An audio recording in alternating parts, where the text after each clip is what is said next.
Lina Mukherjee, seorang selebgram di Indonesia, terus mendapatkan perhatian masyarakat Indonesia karena beritanya yang terus aja menjadi konsumsi baik di media lokal ataupun juga bahkan internasional, karena sejumlah media asing pun dari Taiwan, kemudian Hong Kong, serta Singapura, Malaysia juga membahas mengenai aksi seorang Lina yang merupakan seorang warga muslim ya. Dia ini mengkonsumsi babi hanya demi sebuah konten. Itu adalah bagian yang sudah kita bahas beberapa waktu lalu. Kemudian aku penasaran, sebenarnya background dia ini seperti apa ya? Karena di sisi lain, dia ini ada yang menghujat, tetapi di sisi lain juga dia banyak dikagumi atau menghiburlah masyarakat Indonesia dengan kelucuannya. Harus diakui, Lina Mukherjee memang untuk sebagian orang Indonesia dikategorikan sebagai orang yang lucu, menghibur dia. Nah, kemudian aku lihat beberapa kali Instagramnya Lina, dia pun juga sudah memberikan beberapa kali komentar mengenai viralnya dia di media massa. Misalnya begini, saya tuh tidak mau ya melakukan wawancara ke TV ataupun juga ke podcast. Kalau saya sekedar mau mencari sensasi, katanya dia akan terima semua tawaran tersebut. Well, terlepas itu benar atau tidak, kalau menurut aku kenapa Lina Mukherjee tidak mau melakukan podcast di berbagai macam undangan ataupun juga TV? Karena kalau dia semakin berkoar-koar mengatakan hal-hal yang takutnya akan menjadi kontroversi, ini kayak api dalam sekam gitu kan. Masyarakat Indonesia tuh sebagian ada yang nahan marah dan juga emosi. Kalau dia terus berbicara di media massa membahas ini, dan nanti dari hostnya atau dari ya lawan bicaranya membuat pertanyaan-pertanyaan yang memancing, akan memancing rasa emosi masyarakat Indonesia akan jauh lebih masif lagi. Makanya menurut aku, kenapa dia tidak melayani undangan-undangan podcast tersebut agar tidak semakin melebar kemana-mana. Karena kan kalau laporan sekarang ini dari salah seorang advokat yang berada di Sumatera Selatan, yang dilaporkan ke Polda Sumatera Selatan, itu memang belum ada tindak lanjut dari kepolisian seperti apa. Linanya pun masih belum dipanggil sampai sekarang, tetapi kemungkinan besar ini akan dilakukan klarifikasi sih teman-teman, akan dilihat pasalnya dulu ya, apakah ini masuk atau tidak. Nah, kemudian Lina juga mengadres nih mengenai kalau memang dia dipanggil gitu sama polisi yang di Sumatera Selatan, dia nggak mau ngeluarin uang sendiri, kan dia lokasinya di Jakarta ya. Kalau memang dia harus diperiksa di Sumatera Selatan, ya katanya minta dibiayai lah untuk tiket, hotel, makan, sebagainya. Kayak ngundang endorse saja. Kita lihat dulu ada beberapa video yang aku ambil dari Instagramnya Lina Mukherjee yang dia ini memberikan beberapa komentar. Kita dengarkan dulu ya. Bagaimanapun juga, coba kita simak apa yang dia katakan berikut ini teman-teman. Jadi guys, aku tuh pernah kemalingan di Tanah Abang di apartemen aku. Dicurilah barang-barangku. Aku laporlah sama oknum polisi. Udah bayar loh, nggak diurus sama sekali. Terus aku pernah dilaporin orang di Jakarta Timur. Terus ada oknum polisi, sudah aku dilaporin orang, aku sial. Dia minta duit, aku diajak tidur. Jadi kalau aku mau memviralkan si polisi ini, untungnya apa di aku? Yang ada dia dipecat kan, tapi aku diam aja. Tapi giliran kasusku babi kok si polisi ini langsung gercep merespon. Karena di situ pasti ada media kan, media TV. Jadi kasus-kasus kayak gitu cepet. Tapi kan nggak harus kayak gitu dong. Harusnya kayak masyarakat yang lain, kemalingan dan lain-lain juga diurus. Apalagi gede duitnya gitu kan. Itu adalah Lina Mukherjee ya komentarnya. Kalau kasus begini aja cepet banget ya Pak Polisi. Tapi bagaimana dengan kasus yang dialami? Ini juga seru nih. Dia mengatakan ada oknum yang sempat ngajak dia tidur. Ya, seperti kalian tahu tadi lah. Ya, harus dilakukan konfirmasi benar atau tidak. Adakah alat-alat bukti yang mengarah ke sana? Karena untuk menentukan satu hal itu fakta dalam dunia hukum dibutuhkan 2 alat bukti yang kuat ya. Alat bukti ada 5. Pertama, keterangan saksi, keterangan ahli, keterangan terdakwa, petunjuk dan juga surat. Kalau ada 2 di antara 5 hal tersebut, itu bisa dikategorikan sebagai fakta. Tapi kalau tidak ada, jatuhnya bisa fitnah. Kita lanjutkan lagi di bagian kedua yang dikatakan dari Lina Mukherjee berikut ini. Tapi kan kamu influencer, kamu mencontohkan yang tidak baik. Tapi kan saya sudah meminta maaf atas kesalahan saya gitu kan. Dalam arti ya saya tidak akan mengulangi. Minta maaf itu nggak harus aku di media, di TV.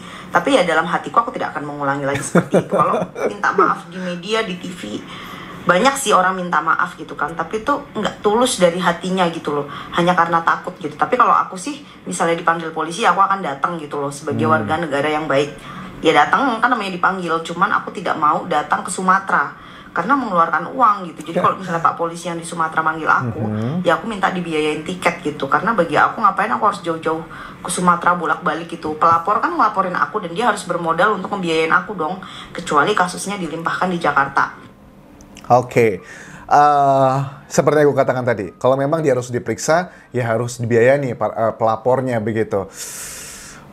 Agak sulit ya mengomentari bagian ini karena bagi aku pribadi, ya ini adalah suatu hal yang sudah menjadi viral ya, karena di Indonesia sih memang tipikalnya seperti itu ya. Kalau nggak viral itu tidak mendapatkan perhatian. Tapi kita simak dulu deh, lanjutannya apa lagi yang disampaikan dari Lina di sini. Kalau oknum polisi cerita, kamu seorang influencer, kamu terkenal, kamu jangan berbuat salah. Tapi satu loh, manusia itu adalah tempatnya orang yang salah. Sekarang aku bisa bilang, oknum kayak Sambo, ayo, itu memberikan contoh apa? Membunuh loh. Dan nggak satu orang katanya yang dibunuh kan. Itu juga bisa tuh Sambo melakukan hal-hal yang nggak baik. Jenderal loh, bintang berapa itu beliau? Bintang 2. Teddy Minahasa, narkoba segala macem. Sama kan kayak Lina Mukherjee dan banyak artis yang bahkan ngerekam videonya. Bisa juga gitu. Jadi kenapa polisi ini lebih gercep kalau kasus-kasus yang kayak nggak penting tapi orang itu terkenal gitu. Jadi kayak memojokkan orang ini kayaknya salahnya besar gitu. Padahal di luar sana banyak loh Pak Polisi yang berzina, main judi. Bahkan oknumnya Bapak juga banyak yang hampir kayak memperkosa aku loh, memaksa aku buat tidur bareng. Padahal saat itu aku lagi sial, dia minta duit. Tapi kan tetap aja dong, aku juga bisa sakit hati gitu kan. Ini bicara nyata loh, cerita-cerita. Makanya lebih baik kalau kasus-kasus itu kalau yang nggak sampai kriminal. Oke, ini sebenarnya bisa dipermasalahkan juga ya untuk statement Lina tadi itu. Harus ada alat bukti yang kuat ya. Ya, apa ya?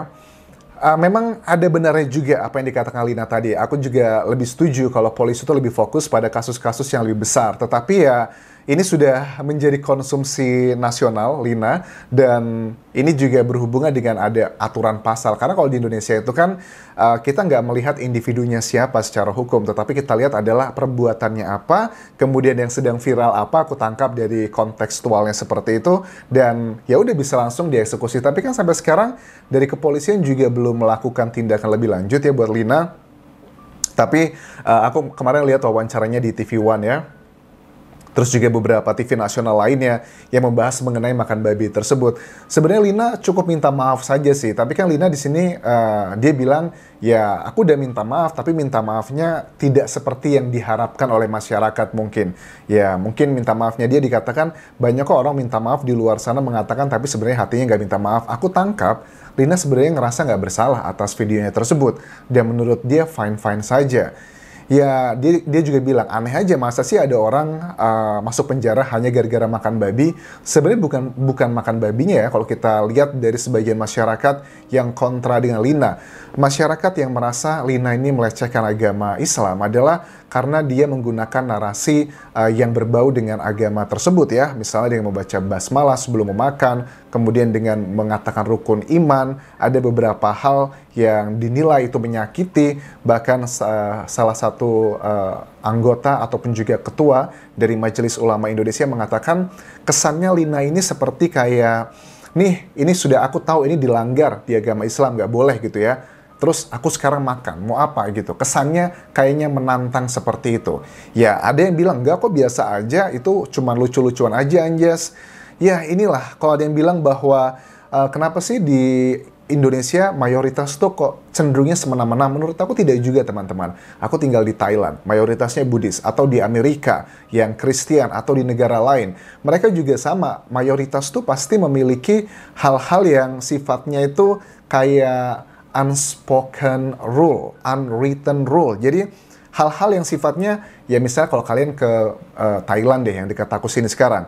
Kalau kita ngomongin biksu, kita melakukan hal-hal yang mengejek raja, terlepas kita benar atau salah, itu adalah hal yang sensitif dan kemungkinan besar kita akan dicibir, akan dikatakan hal yang nggak benar. Begitupun juga sama, kalau kita ke negara-negara barat ya, yang kita memakai cenderungnya gitu kan, misalnya atribut tertentu dari agama tertentu, sebagian masyarakat di sana sudah punya pikiran, ih ini nggak benar nih, ini nggak seperti itu, misalnya kayak cadar, atau hal-hal yang beratribut ya Islam lah, nggak bisa kita pungkiri, memang kebencian sebagian masyarakat masyarakat barat dengan atribut seperti itu juga cukup tinggi. Jadi setiap negara, setiap yang mayoritas itu pasti memiliki tipikal yang sama, hal-hal yang sensitif. Nah, yang dilakukan Lina ini, aku tahu ini adalah sebuah konten aja untuk mencari viral. Tetapi ini adalah bagian yang sensitif, terlepas ini benar atau salah, tetapi ini adalah reaksi ya dari hampir 270-an juta masyarakat Indonesia. Ada yang suka, ada yang tidak suka, karena kan nggak semuanya itu punya perspektif yang sama dalam melihat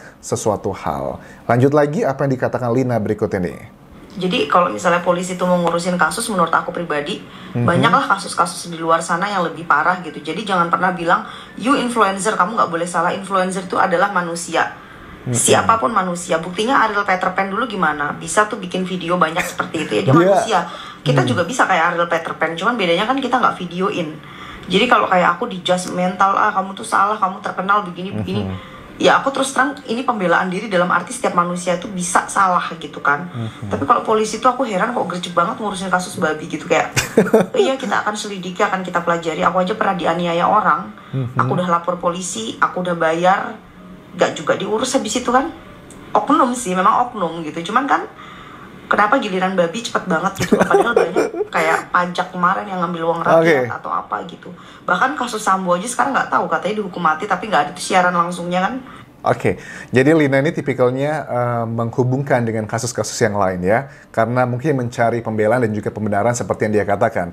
Kalau untuk kasusnya Ariel ya sudah lama banget ini kan, itu kan juga videonya adalah hubungan dia intim dengan sejumlah pacarnya, tetapi kan yang bisa kita garis bawahi, video tersebut disebarkan bukan oleh Arielnya. Itu adalah yang pertama. Kasus Sambo, kasus Teddy Minahasa, kasus juga mengenai pajak, sekarang juga sedang dilakukan proses penyidikannya. Artinya semuanya sudah dapat porsinya masing-masing. Nah sekarang kalau kepolisian mendapatkan sorotan untuk melaporkan Lina Mukherjee, makanya kepolisian mengatakan kami sedang pelajari dan akan melakukan tindakan lebih lanjut. Jadi semuanya dapat sama rata, walaupun nggak bisa kita tutup mata. Yang dikatakan Lina itu adalah benar juga. Banyak kok kasus, kan ada beberapa, Lina bilang bahwa aku dulu pernah dianiaya gitu, sudah bayar juga, tapi kok nggak ditangani kasusnya, diem-diem aja begitu. Yang dialami oleh Lina ini juga banyak dialami masyarakat Indonesia. Yang aku juga sempat banyak komentar, wah aku udah ngelapor kasus ini anjas, A, B, C, dan D, kehilangan ini dan itu. Tapi nggak ada tuh kelanjutannya, kalau kasusnya viral baru dilanjutin. Memang suka tidak suka, di Indonesia tuh kalau kalian kasusnya mau langsung mendapatkan jalur ekspres ditangani, harus viral terlebih dulu. Nah kebetulan Lina ini adalah seorang selebgram yang banyak pengikutnya, dan dia punya privilege dengan keviralan tersebut. Coba kalau waktu Lina waktu itu kehilangan barangnya ataupun juga dianiaya, Lina viralin, mungkin juga akan dilakukan tindakan lebih cepat ke kepolisian. Karena kan waktu itu mungkin dia belum viral ya, karena kan mungkin viralnya baru beberapa waktu terakhir ini. Jadi itu adalah hal-hal yang sedang menjadi perdebatan mengenai seorang Lina Mukherjee. Backgroundnya Lina sebenarnya aku salut ya sama dia ya, terlepas ada yang pro dan kontra. Aku sempat lihat beberapa videonya, dia mengatakan bahwa berasal dari keluarga yang sangat pas-pasan, keluarga yang jauh dari kata harmonis, bapaknya beberapa kali atau sering gitu menurut dia melakukan kekerasan fisik ke dia, ibunya juga sama, tidak memberikan kasih sayang, dan dia tinggal dengan orang tuanya itu cuman nggak sampai 12 tahun. Itu yang sering dia ucapkan dalam berbagai macam sosial medianya, yang menunjukkan bahwa dia sebenarnya adalah perempuan yang tangguh sebenarnya. Tetapi mungkin ada beberapa hal karena untuk mencapai tujuan viral dianggapnya itu menghancurkan gitu ya batasan-batasan norma-norma sosial yang ada di Indonesia. Dan sekarang ini adalah salah satu efeknya ketika masyarakat merasa bahwa ini nggak benar nih gitu. Kalau dia melakukan hal seperti itu, kesannya adalah menghina agama tertentu. So that's all yang bisa aku update mengenai kasus dari Lina Mukherjee ini. Sampai ketemu lagi di video berikutnya. Tinggalkan like dan juga komen, subscribe channel YouTube ini, follow Instagram dan Facebook pageku Dian Yasa Asmara. Sampai jumpa.